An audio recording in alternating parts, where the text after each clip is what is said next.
ఎండు రొయ్యలు, దోసకాయ, పచ్చి మామిడికాయ ఈ 3 కలిపి ఒక మంచి నాన్ వెజ్ కర్రీ చేసేసుకుందాం. వచ్చేయండి. Hi everyone, good evening. అందరు ఎలా ఉన్నారు? నేనైతే చాలా బాగున్నాను. ఈ కర్రీకి ఎలా చేయాలి ఏంటనేది చూసేద్దాం. వచ్చేయండి. ముందుగా ప్యాన్ పెట్టుకొని ఆయిల్ వేసుకుందాం. నాన్ వెజ్ కర్రీస్కి కొంచెం ఆయిల్ ఎక్కువ ఉండాలి.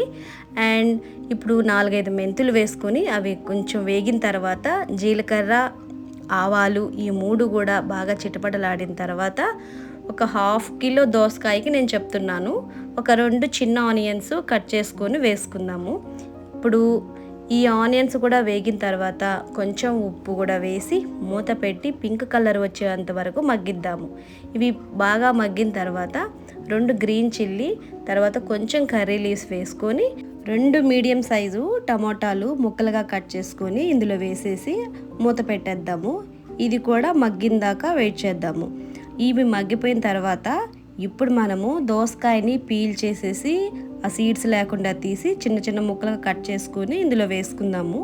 ఇది కూడా కొంచెం ఉడకాలి. కొద్దిగా ఉడికిన తర్వాత పసుపు, కారము, మామిడికాయని కూడా చిన్న ముక్కలుగా కట్ చేసుకొని వేసేసుకొని కొంచెం వాటర్ వేసి మూత పెట్టేసి చక్కగా మగ్గనిద్దాము. ఈ కర్రీ మాత్రం చాలా బాగుంటుంది, మీరు ట్రై చేయండి. నాన్ వెజ్, ఎండు రొయ్యలు, ఎండు చేపలు ఇలాంటివి ఇష్టపడే వాళ్ళు ఉంటారు కదా, వాళ్ళకైతే ఈ కర్రీ సూపర్గా నచ్చుతుంది. ఇలా ఉడికిన తర్వాత నేను ఎండు రొయ్యల్ని నీట్గా కడిగి ఆయిల్ వేసి పచ్చివాసన పోయేంత వరకు వేయించి కర్రీలో వేసుకుంటున్నాను. మీరు కూడా అలా వేసుకోండి, ఆ స్మెల్ లేకుండా చాలా బాగుంటుంది. దోసకాయ కూడా పుల్లగా ఉంటుంది కాబట్టి, మామిడికాయ పుల్లగా ఉంటుంది కాబట్టి అక్కడ మీరు పులుపుని చెక్ చేసుకొని సరిపోకపోతే చింతపండు కొద్దిగా జ్యూస్ తీసి వేసేసుకోండి. నేనైతే వేసుకున్నాను, నాకు పుల్లగా లేదు మామిడికాయ. సో ఈ ఎండు రొయ్యలు ఇవన్నీ ఉడికిన తర్వాత కొంచెం పైనుంచి కొత్తిమీర వేసి మూత పెట్టేసి మగ్గించండి. నేనైతే ఇక్కడ కోడిగుడ్లు వేసుకుంటున్నా, మీకు నచ్చితే వేసుకోవచ్చు, లేదంటే లేదు. బాగా ఉడికిపోయి కూర రెడీ అయిపోవాలంటే ఇలా ఆయిల్ పైకి తేలుతుందనమాట. అప్పుడు మనం స్టవ్ కట్టేయచ్చు.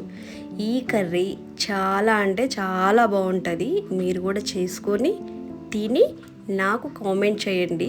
ఇది నాన్ వెజ్ వాళ్ళకు మాత్రం చాలా బాగా నచ్చుతుంది.